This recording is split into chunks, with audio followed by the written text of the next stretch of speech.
Conhecer e experimentar o teu poder.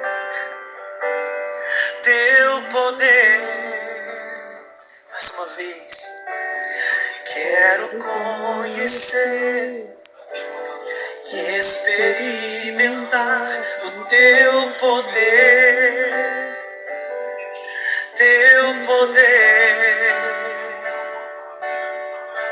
Espírito do vivo Deus, faz teu fogo arder em mim, como um dia ele ardeu em Pentecostes.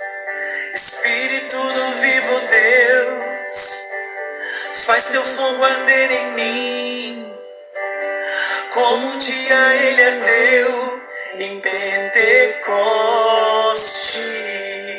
Peça, meu coração quer fogo, meu coração quer fogo, fogo do amor. Peça, clame, meu coração quer fogo,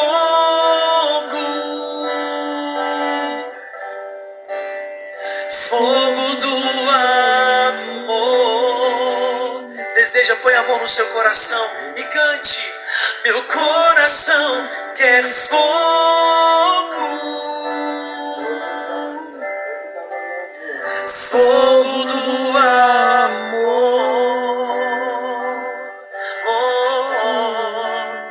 Meu coração quer fogo, fogo do amor. Espírito do vivo Deus, peça. Espírito do vivo Deus, faz teu fogo arder em mim, como um dia ele ardeu em Pentecostes. Espírito do vivo Deus, faz teu fogo arder em mim, como um dia ele ardeu em Pentecostes. Aleluia. Amado, amada, preste atenção.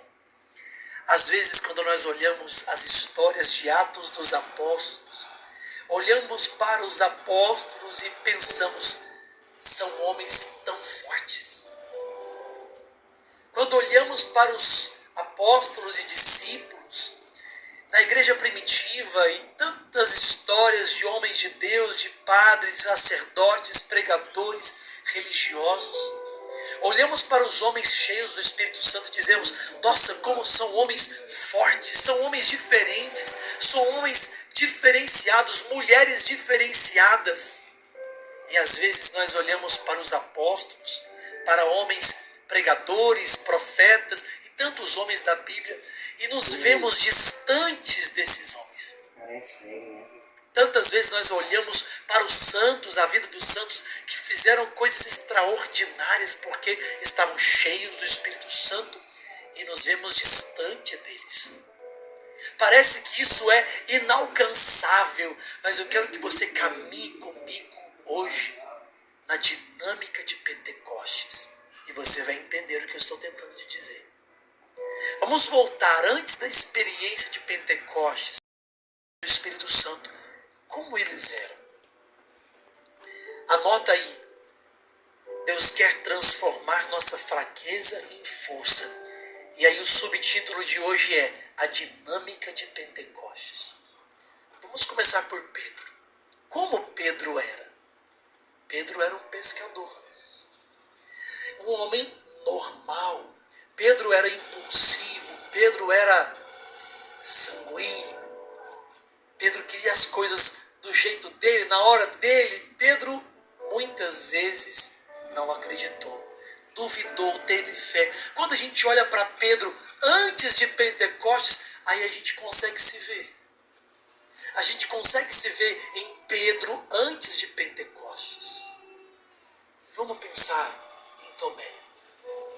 Tomé que muitas vezes não acreditou como ele não acreditou que Jesus tinha ressuscitado. Ele falou: se eu não tocar, se eu não ver, não tocar, não colocar o dedo na chaga dele, eu não vou acreditar. Vamos pensar em Paulo, que era anticristão antes do Espírito Santo, antes de ter uma experiência com o Espírito Santo. Paulo era anticristão. Vamos pensar nas mulheres que foram ali discípulas de Jesus antes de Pentecostes. Eram mulheres que sofriam com o pecado, sofriam com uma vida desregrada, mulheres que sofriam com demônios. Quando nós olhamos para essas pessoas antes do batismo no Espírito, antes da efusão do Espírito Santo, a gente consegue se ver. A fraqueza de Pedro, que negou Jesus por 3 vezes. Quando a gente olha para Agostinho, que antes de ser Santo Agostinho, era um Agostinho desregrado. Era um Agostinho torto. E tantos São Francisco, antes de Pentecostes, não vivia nos caminhos do Espírito Santo. Aí a gente consegue se ver. Sabe, muitas vezes a gente olha para a nossa fraqueza, mas nem imagina. Eu vou dizer para você, amado, amada, você nem imagina quem você pode ser em Deus. Você nem imagina quem você pode ser quando você for cheio do Espírito Santo. Sabe, muitas vezes nós colocamos o nosso foco, sabe o foco?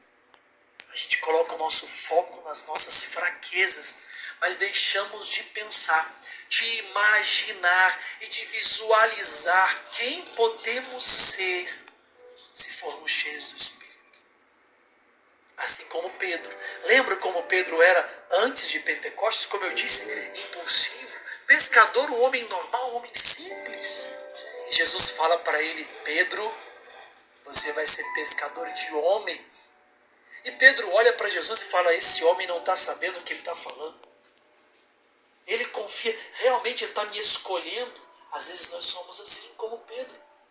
Não acreditamos naquilo que o Espírito Santo pode fazer. Deus está me chamando para ser um religioso, uma religiosa, um pregador da palavra, um ministro, um cantor. Ele não sabe o que ele está dizendo, porque eu tenho medo. Assim também eram os apóstolos, estavam lá trancados, fechados lá em Pentecostes. Antes de Pentecostes, apóstolos e discípulos trancados, com medo, aterrorizados. Ô gente, os apóstolos antes de Pentecostes tinham até medo de fantasma. Diz a Bíblia que certo dia Jesus andou sobre as águas, eles olharam e pensaram: é fantasma. E a Bíblia fala que eles ficaram aterrorizados. Imagina um monte de homem, apóstolos, aterrorizados. Quando alguém fica aterrorizado, a pessoa grita, ela se desespera. Pois é. Veja, são homens como você, como eu, homens e mulheres que tinham suas fraquezas, que às vezes não conseguiam tomar decisões que precisavam ser tomadas. Homens que muitas vezes não conseguiam vencer pecados de estimação. Só que aí, meu amado, amada, veio a experiência de Pentecostes. Veio o cenáculo, vieram línguas como de fogo sobre eles, e nesse domingo nós vamos celebrar Pentecostes, o ápice da igreja, poder, a potência que celebrar domingo agora, e por isso nós estamos fazendo a novena, e por isso estamos orando, estamos à espera do Pentecostes em nossas vidas. E então esses apóstolos que estavam presos, duvidando, eles recebem no cenáculo línguas